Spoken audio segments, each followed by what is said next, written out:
ಹೈಕೋರ್ಟ್ನಲ್ಲಿ ಶೃಂಗೇರಿ ವಿಧಾನಸಭಾ ಕ್ಷೇತ್ರದ 1811 ಅಂಚೆ ಮತ ಅಂದರೆ ಫಿಸಿಕಲ್ ಬ್ಯಾಲೆಟ್ಗಳನ್ನು ಮರು ವೆರಿಫಿಕೇಷನ್ ಮಾಡಬೇಕು ಮತ್ತು ರೀಕೌಂಟಿಂಗ್ ಮಾಡಬೇಕು ಅಂತ ಹೇಳುವಂಥ ಆದೇಶವನ್ನು ಕೊಟ್ಟಿದ್ದಾರೆ. ನಾನು ಎಲೆಕ್ಷನ್ ಮುಗಿದ 45 ದಿನದೊಳಗಡೆ ಈ ಕೇಸ್ನ ಹಾಕಿದ್ದೆ. ನಾವು ಎರಡು ವಿಷಯಗಳನ್ನು ಕೇಳಿದ್ವಿ. ಒಂದು, ಯಾವುದು ಈ 80+ ಮತ್ತು ಅಂಚೆ ಮತಪತ್ರಗಳು ಇತ್ತು, ಈ 1811 ಮತಪತ್ರಗಳನ್ನು ಮರು ಎಣಿಕೆ ಮಾಡಬೇಕು, ಇಲ್ಲಿ ಮೋಸ ನಡೆದಿದೆ ಅನ್ನುವಂಥದ್ದನ್ನು ನಾವು ಕೇಳಿದ್ವಿ. ಎರಡನೇದು, ಅವರ ಆಸ್ತಿಯ ಬಗ್ಗೆ ಕೇಳಿದ್ವಿ. ಆಸ್ತಿಯ ಬಗ್ಗೆ ಕೋರ್ಟ್ ಏನು ಇನ್ನೂ ಜಡ್ಜ್ಮೆಂಟ್ ನೋಡಬೇಕು, ಅದರಲ್ಲಿ ಏನು ಹೇಳಿದೆ ಅಂತ ಹೇಳುವಂಥದ್ದು ಇನ್ನೂ ಮಾಹಿತಿ ಪೂರ್ಣ ಇಲ್ಲ. ಆದರೆ 279 ಓಪನ್ ಆಗದೇ ಇರೋ ಕವರ್ಗಳು ಸೇರಿದಂತೆ 1811 ಅಂಚೆ ಮತಪತ್ರವೂ ಸೇರಿದಂತೆ 80 ವರ್ಷ ಮೇಲ್ಪಟ್ಟವರ ಮನೆಗೆ ಹೋಗಿ ಮಾಡಿಸಿ ಬಂದಿರುವಂಥ ಮತಪತ್ರಗಳ ಮರು ಎಣಿಕೆಗೆ ಆದೇಶ ಕೊಟ್ಟಿದೆ. ಈ ಮರು ಎಣಿಕೆಯಿಂದ ಏನು ವ್ಯತ್ಯಾಸ ಅಂತ ನನಗೆ ಗೊತ್ತಿಲ್ಲ. 3 ಬಾರಿ ಸುಪ್ರೀಂ ಕೋರ್ಟಿಗೆ ಹೋಗಿದ್ದರು ಈ ಕೇಸ್ನ ವಜಾ ಮಾಡಬೇಕು ಅಂತ. ಹೈಕೋರ್ಟ್ನಲ್ಲಿ 3 ಬಾರಿ ಬೇರೆ ಬೇರೆ ಸೆಕ್ಷನ್ಗಳ ಆಧಾರದ ಮೇಲೆ ಹಾಕ್ಕೊಂಡಿದ್ರು ವಜಾ ಮಾಡಬೇಕು ಅಂತ. ಅವೆಲ್ಲವನ್ನು ಮೀರಿ ಇವತ್ತು ಹೈಕೋರ್ಟ್ ನಮಗೆ ಮರು ಎಣಿಕೆಗೆ ಆದೇಶ ಕೊಟ್ಟಿದೆ. ಆದೇಶ ಆದ ಮರುಕ್ಷಣದಲ್ಲಿ ನಮ್ಮ ಎದುರುಗಡೆ ಇರುವಂಥ ಲಾಯರ್ಗಳು ಕೇಳಿದರು, ಇನ್ನು ನನಗೆ 3 ವಾರಗಳ ಕಾಲಾವಕಾಶ ಬೇಕು, ನಮಗೆ ಇದಕ್ಕೆ ಸ್ಟೇ ಕೊಡಿ ಅಂತ.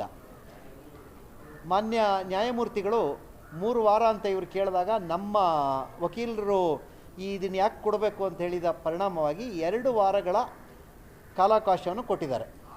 ನೀವು ಸ್ಟೇ ತಗೊಳೋದಾರೆ 2 ವಾರ ತಗೊಬೋದು, ಇಲ್ಲದೇ ಇದ್ದರೆ ಮರು ಎಣಿಕೆ ಮಾಡಿ ಮರು ಎಣಿಕೆಯಲ್ಲಿ ಏನಾಗುತ್ತೆ ಅದರ ಪ್ರಕಾರ ನೀವು ಮರು ಆದೇಶವನ್ನು ಮಾಡಿ ಅಂತ ಹೇಳಿದ್ದಾರೆ.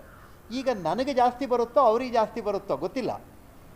ಆದರೆ ಇವರು ಯಾಕೆ ಮರು ಎಣಿಕೆಯನ್ನು ಪದೇ ಪದೇ ವಿರೋಧ ಮಾಡ್ತಾ ಇದ್ದಾರೆ ಮತ್ತು ನಾನು ಅವತ್ತೇ ಮರು ಎಣಿಕೆ ಮಾಡಿ ಅಂತ ಕೇಳಿದಾಗ ಮರು ಎಣಿಕೆ ಮಾಡಲಿಲ್ಲ. ಮೊದಲಿಗೆ ಹೇಳಿದರು ನನಗೆ ನೀ 40 ಓಟಿಗೆ ಗೆದ್ದಿದ್ದೀಯಾ ಅಂತ. ಸ್ವಲ್ಪ ಹೊತ್ತಿಗೆ ನಿಮ್ಮದೇ ಟಿ ವಿಗಳನ್ನು ನೀವು ವಾಪಸ್ ನೋಡಿದ್ರೆ 151 ಮತಗಳ ಅಂತರದಿಂದ ರಾಜೇಗೌಡರು ಗೆದ್ದರು ಅಂತ ಹಾಕಿದರು.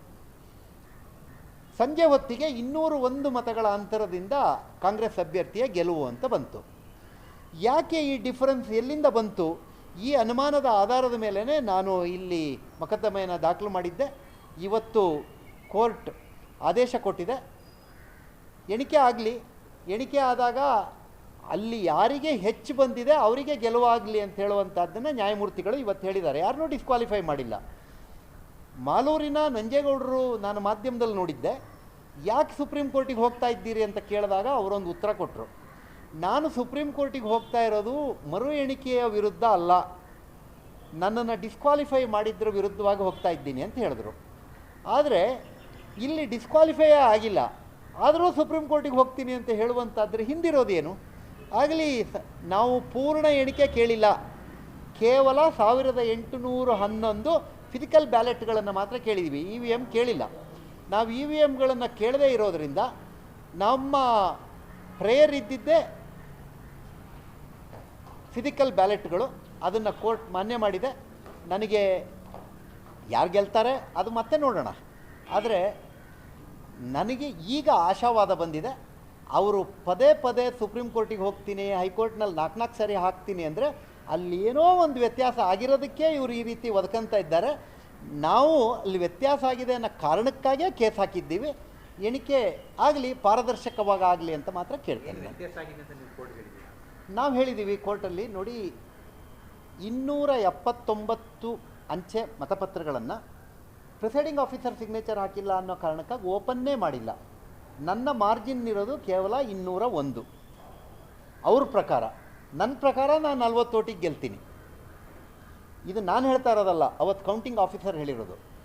ಯಾವಾಗ ರಾಜ್ಯದಲ್ಲಿ 135 ಸೀಟ್ ಬಂತೋ, ನಮ್ಮದು ಲಾಸ್ಟ್ ರಿಸಲ್ಟ್ ಕರ್ನಾಟಕದಲ್ಲಿ ನನ್ನ 150ಕ್ಕೆ ಸೋತ ಅಂದರು.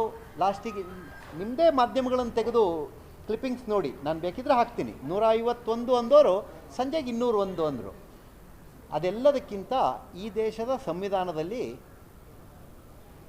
ಕಡಿಮೆ ಅಂತರದಲ್ಲಿ ಸೋಲಾದಾಗ ಎದುರುಗಡೆ ಅಭ್ಯರ್ಥಿ ಕೇಳಲೇಬೇಕಾಗಿಲ್ಲ ಮರು ಎಣಿಕೆನ, ರಿಟರ್ನಿಂಗ್ ಆಫೀಸರೇ ಮಾಡ್ಬೋದು. ಆದರೆ ನಾವು ಕೇಳಿದಾಗಲೂ ನಮ್ಮನ್ನು ಮಾಡಲಿಲ್ಲ ಮತ್ತು ನಮ್ಮ ರೀಕೌಂಟಿಂಗ್ ಅನ್ನುವಂಥದ್ದು ನನ್ನ ಹಕ್ಕು, ನಾನು ಕೇಳೋದು. ಆ ಹಕ್ಕನ್ನು ತಿರಸ್ಕಾರ ಮಾಡಿರೋದ್ರ ವಿರುದ್ಧವಾಗಿ ನಾವು ಕೋರ್ಟಲ್ಲಿ ಕೇಳಿದ್ದೀವಿ. ನೋಡೋಣ, ನ್ಯಾಯಾಲಯದಲ್ಲಿ ನ್ಯಾಯ ಸಿಗ್ತದೆ ಅನ್ನೋ ಭರವಸೆ ಮೇಲೆ ಕೇಸ್ ಹಾಕ್ಕೊಂಡಿದ್ದೀವಿ. ಈಗ 2 ವಾರದಲ್ಲಿ ಸ್ಟೇ ಕೇಳಿದ್ದಾರೆ. 2 ವಾರದ ನಂತರ ನಡೀತದೆ ಮರು ಎಣಿಕೆಯಲ್ಲಿ ಅವರ ವರ್ತನೆಯ ಆಧಾರದ ಮೇಲೆ ನನಗೆ ಆಶಾವಾದ ಇದೆ.